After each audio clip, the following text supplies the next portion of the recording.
Hello, this is Ron Paul with your weekly update for January 24th.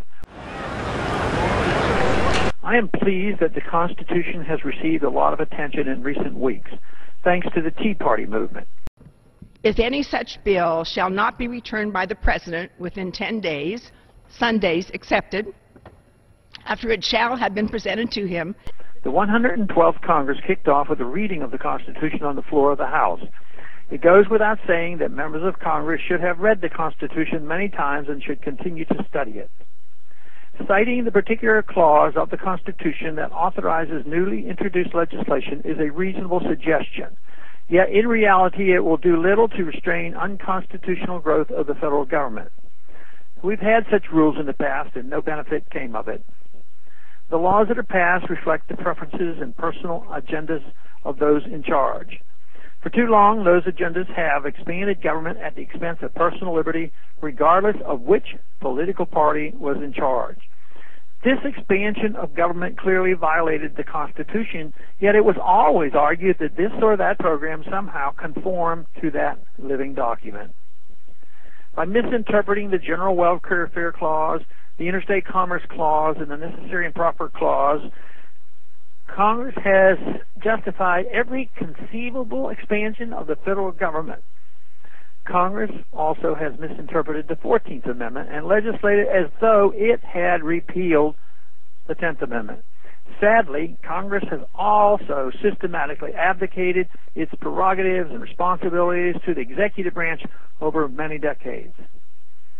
Too many people in and out of Congress grew up being taught that the Constitution was a modern, living document. Though the authors allowed for flexibility through the amendment process, this process has been ignored for the sake of speed and convenience. As a result, the Constitution now has little actual meaning. I spent 2 days in Washington. Okay. I couldn't even meet with you. Who are you seeing? It's a terrible legislation. Okay. Thanks. Could you do me a favor and not videotape this right now? Our Constitution should be viewed as law, and members of Congress should be expected to follow, respect, and understand, and uphold the law. But a document is just a piece of paper if those who represent us and promise to obey it ignore it instead. Celebrating the Constitution without this understanding will do nothing to restore the greatness of America.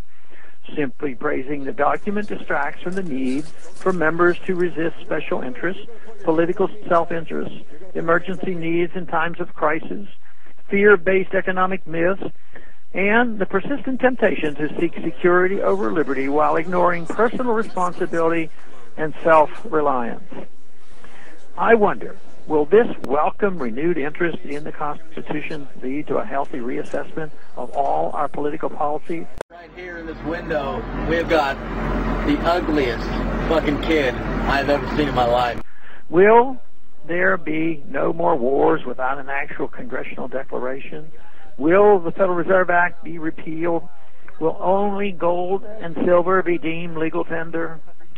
Will we end all unconstitutional federal departments, including the Department of Energy, Education, Agriculture, Commerce, Health and Human Services, Homeland Security, and Labor? Will the Patriot Act be repealed and all warrantless searches stopped? Will the TSA be abolished? Will the IRS's unconstitutional collection powers end? Will executive and judicial quasi-legislative powers end?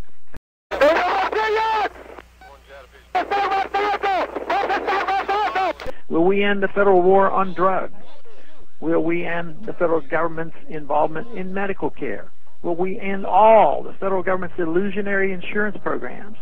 Will we ban secret prisons, trials without due process, and assassinations?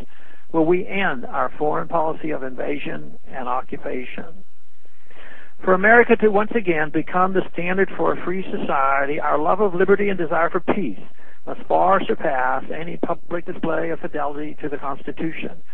We must first look to strong moral character, respect for the rule of law, and an understanding of the proper role of government in a free society.